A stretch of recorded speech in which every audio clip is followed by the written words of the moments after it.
확장된 새로운 사고체계. 이게 회심이에요. 쉽게 얘기하면. 이 회심이 일어나면요. 실제적으로 우리에게 어떤 유익이 주어지는가에 대해서 제가 5가지로 쭉 나열해서 설명드리겠습니다.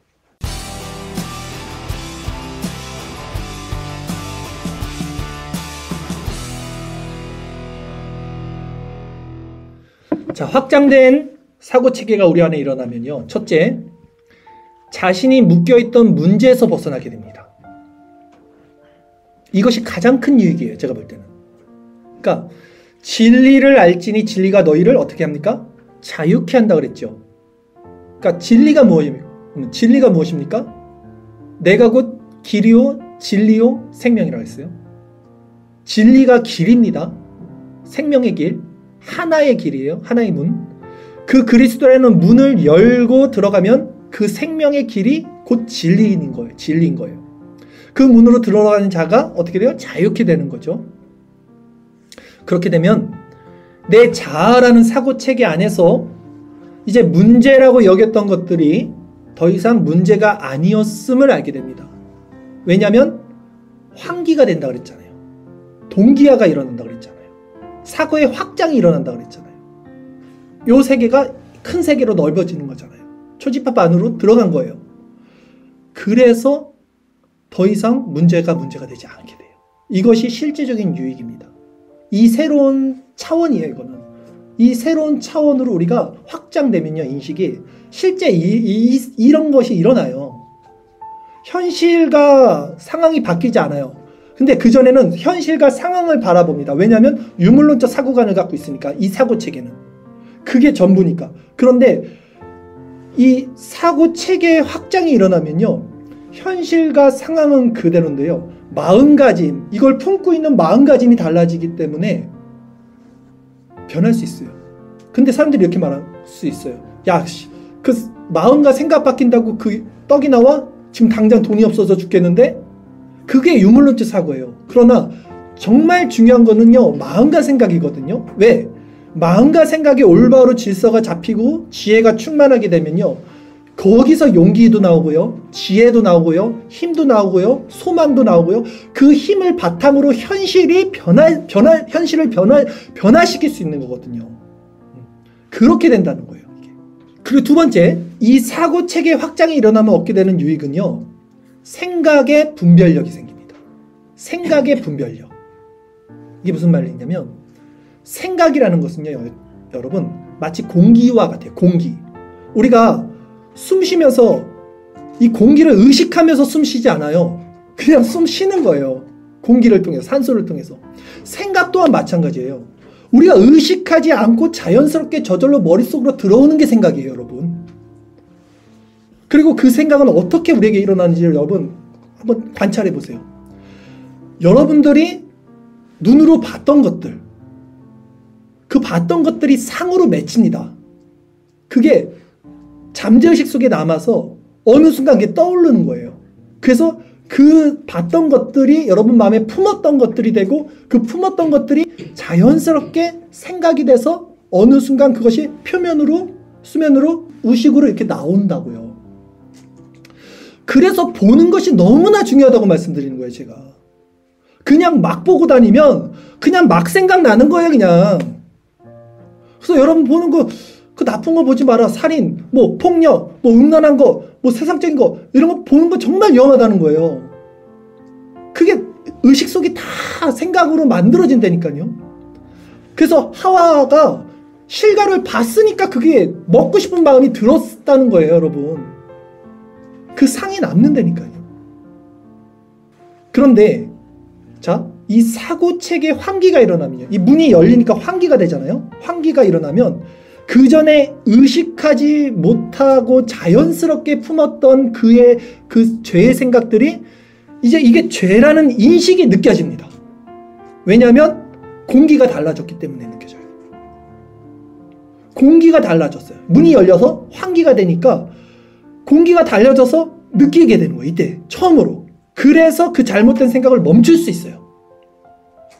그리고 새로운 공기.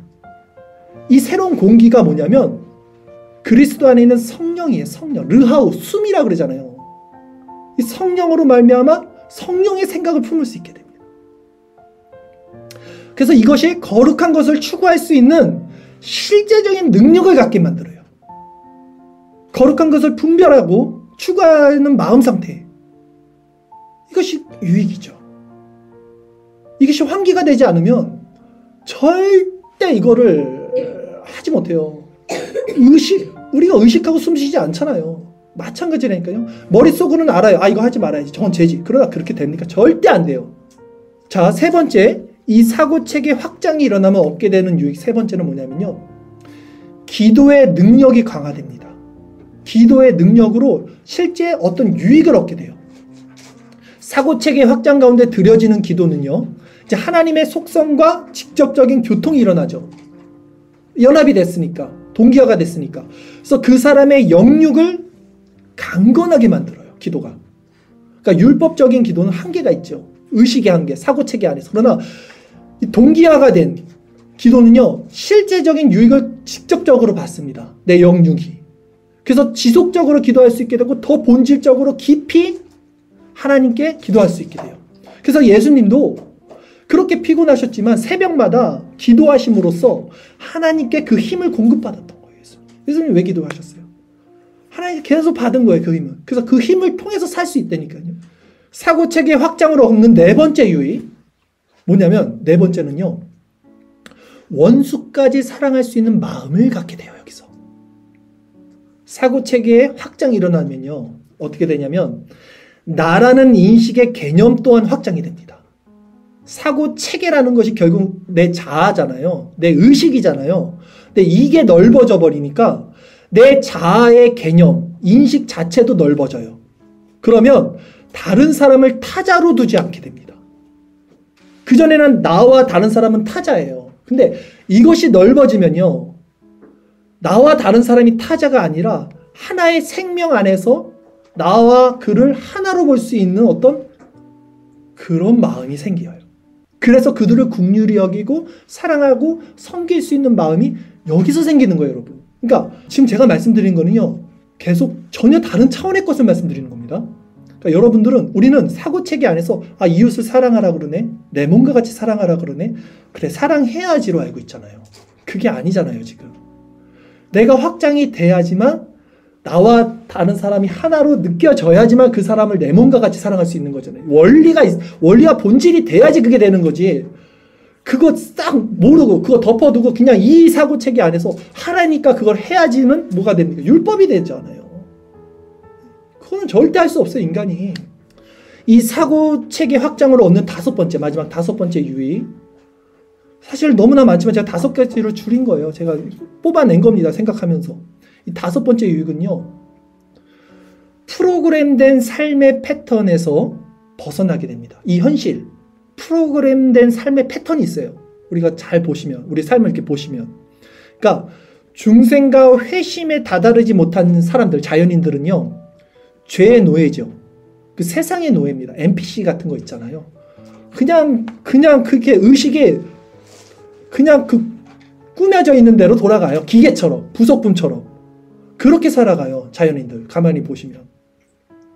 그러나 사고체계의 확장이 일어난 사람들은요, 어떤 마음을 갖게 되냐면 매일 흰 도화지 위에 있는 느낌이에요. 흰 도화지 위에 새로운 그림을 그릴 수 있는 깨어있는 마음을 갖게 됩니다. 그래서 매일매일이 새로워요. 똑같은 하루예요. 반복되는 하루예요. 정해진 하루예요. 근데 이 사람들은 그 하루가 새로워요. 그리고 신선하고 생명력을 갖게 돼요. 왜냐하면 또 마찬가지예요. 새로운 공기가 내 세계를 환기시키기 때문에. 눈이 열린다고. 차원이 달라져. 그렇게 되면 예전에 규정된 사고체계가 있잖아요. 아, 오늘은 아침에 일어나서 이걸 하고 저걸 하고 이걸 하고 이렇게 해서 이렇게 산다. 사람들은 다 쳇바퀴 돌고 살잖아요. 똑같은 일상을.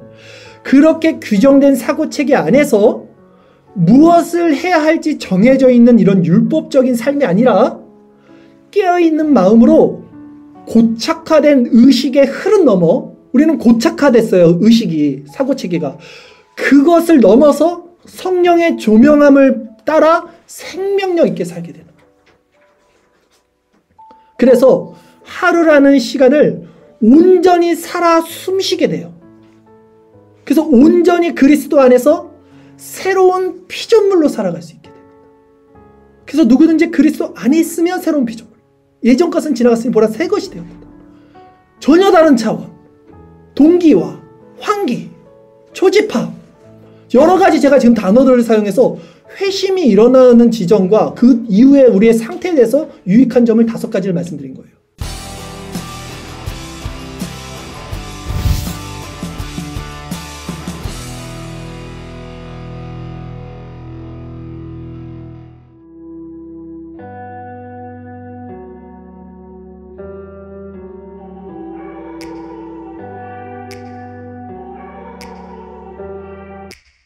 Take me back to a place where I felt at home. Take me back to a day when we weren't alone. Take me back to an age when the world felt small. Way back before we blew it all. Take me back to a place where I felt at home. Take me back to a day when we weren't alone. Take me back to an age when the world felt small.